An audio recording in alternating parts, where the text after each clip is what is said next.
నా రాజా కోసమే బయటకొచ్చేసా. మాధురి స్టేజ్ మీదకి రాగానే ఎక్స్పెక్ట్ చేశారా అని నాగ్ అడిగారు. చేశా సార్. నిజానికి ఎలిమినేట్ అవ్వాలని కోరుకున్నా. ఎల్లుండి నవంబర్ 4 మా ఆయన బర్త్డే సార్ అని మాధురి చెప్పింది. ఓహో అంటూ నాగ్ నవ్వారు. కానీ హౌస్ చాలా బాగుంది. నాకు చాలా నేర్పించింది. చాలా నేర్చుకున్నాను అని మాధురి చెప్పింది. సరే మీ జర్నీ చూద్దాం అంటూ ఏవి ప్లే చేశారు. ఏవి చూస్తూ చివరిలో మాధురి ఎమోషనల్ అయింది. లైఫ్ లాంగ్ మెమరీ సార్ అంటూ చెప్పింది. ఇక స్క్రీన్ మీద హౌస్ మేట్స్ ని చూపించగానే ఏం మా తనుజ అంత ఫీల్ అవుతున్నావు అని నాగ్ అడిగారు.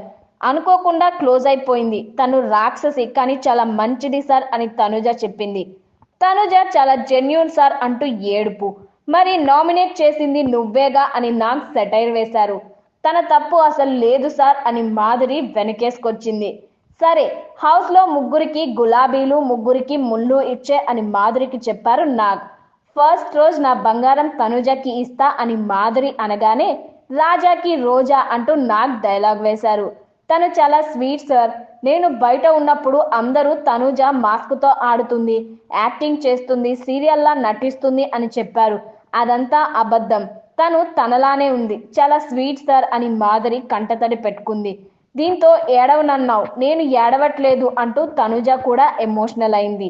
ఆ ఇద్దరికి కూడా రోజాలు. నెక్స్ట్ కళ్యాణ్కి రోజ్ ఇస్తా సార్ అని మాధురి చెప్పింది. తను కూడా చాలా జెన్యూన్ సార్. ఎలాంటి మాస్క్ లేకుండా చాలా చక్కగా ఆడుతున్నాడు.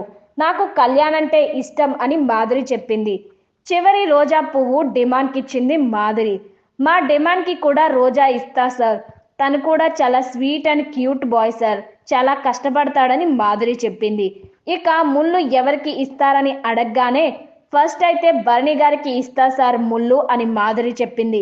ఈ హౌస్ లో 100% ఫేక్ ఎవరైనా ఉన్నారంటే మాస్క్ తో భరణి గారు సార్. అందరూ వెన్నుపోటు పొడుస్తారు. ఈయన డైరెక్ట్ గానే పొడి చేస్తుంటారు సార్. 100% fake sir. హౌస్ లో ఉండటానికి అసలు ఎలిజిబుల్ కాదు అంటూ గట్టిగానే చెప్పింది మాధురి.